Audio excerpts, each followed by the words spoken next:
guys, good morning. At namalengke kami ni Rex. Ito, pang breakfast, lunch, dinner. Yan.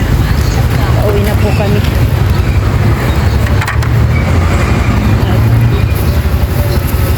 Grabe, sobrang init na. Anong oras? Ay! Ay!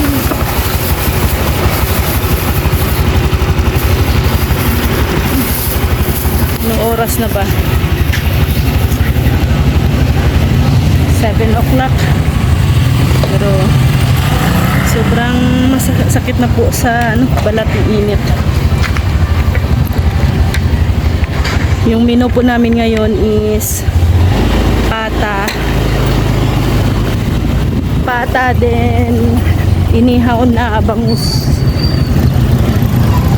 Yan po yung ating menu ngayon.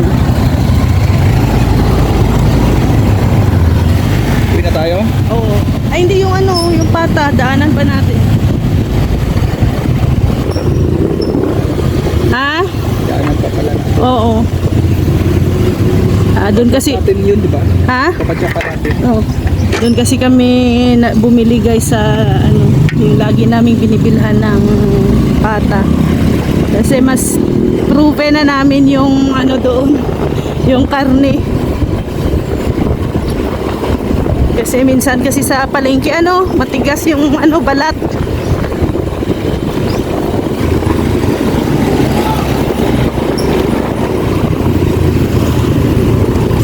Ay grabe guys. Ngayon po ay June 3, Miyerkules. Ginulat tayo sa masamang balita, no? Dahil isa sa mga kasamahan po natin sa Kalingap ay pumanaw na po, no, si Kuya Ruben, si Indianong Bicolano. So kagabi nag-live si Kuya around 12 midnight. So nagbalita na yun nga po, no, ang nakakalungkot na balita. At ang sanhi po ay yung naging aksidente po nila na mag-asawa. So today, Wednesday, ay operahan din po si Pia, yung asawa ni Tatay Robin.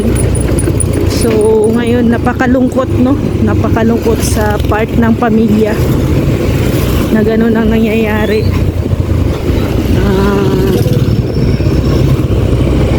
Pero syempre, kumbaga ang buhay natin dito sa mundo ay hiram lang guys. Hindi natin alam kung hanggang kailan talaga yung buhay natin dito. So ang maibibigay lang po natin sa buong pamilya ay prayer, diba?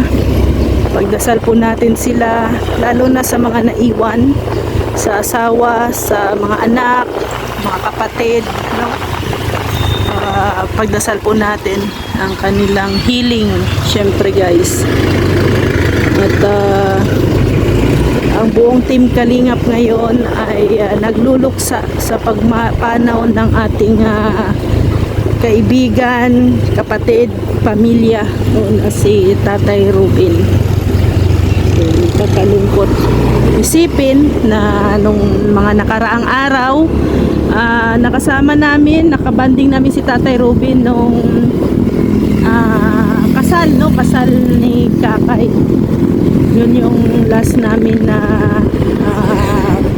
kita. So grabe, hindi natin inasahan talaga guys, kasi napakabata pa ni Tatay Robin. Pero yun pa man, sabi nga ay hindi natin hawak ang ating buhay dito sa mundo. Kaya lagi nating pakatandaan po guys na tayo ay yung buhay natin na hiram lang.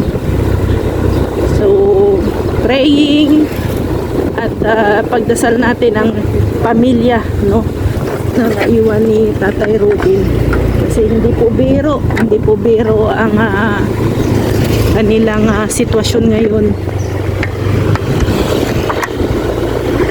Kasi yung si Pia ay nasa hospital pa.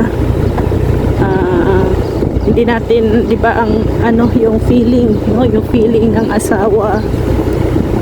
At ngayon pa nangyari. Talaga grabe. Kaya sana po ay tayo po ay magkaisa na tulungan po ang pamilya ni Tatay Robin. So yan na guys, ito na yung ating mga rekado sa ating nilagang pata. So yan, i-prepare ko na. Mag-slice na tayo. Meron tayong saging saba dito. Yan, saging saba, yan. Dito na to, may gabi din po pala tayo. Ito yung bangus na ihawin ni Rex para kay Ate Ethel. So yan. So yan po yung ating tinanim guys, oh. Oh. Ang ganda, ganda tingnan ah. Parang maano yung isa. Dali lang. Parang mahuhulog na yun, oh. Ito.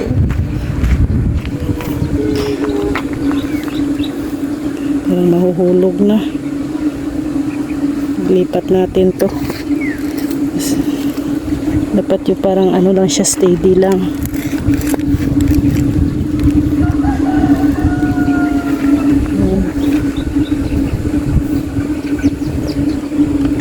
Parang sobrang bigat na. Dito lipat natin dito ang dalawa. Ang bigat na masyado ang ano, ang kawayan. Dito. Lipat natin to para balance. Para hindi mag-curve yung kawayan na bakod ni Rex. Yan. I-ano ko muna ito gabi. Itong gabi kasi ito yung una nating ilalaga para lumapot yung sabaw. No?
Naging successful ang pag-ihaw mo ah.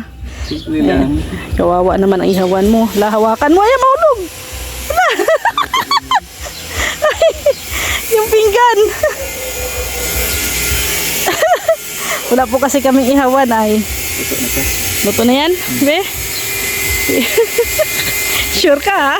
Mahulog na yun. Si ate yan ang kakain. Yes, yung ihawan ni Rex ay. Wala kasi kaming ihawan. And ayan na guys. Luto na din yung ating pata. Ayan no. Sarap guys. Ayan yung ating pata. Ayan.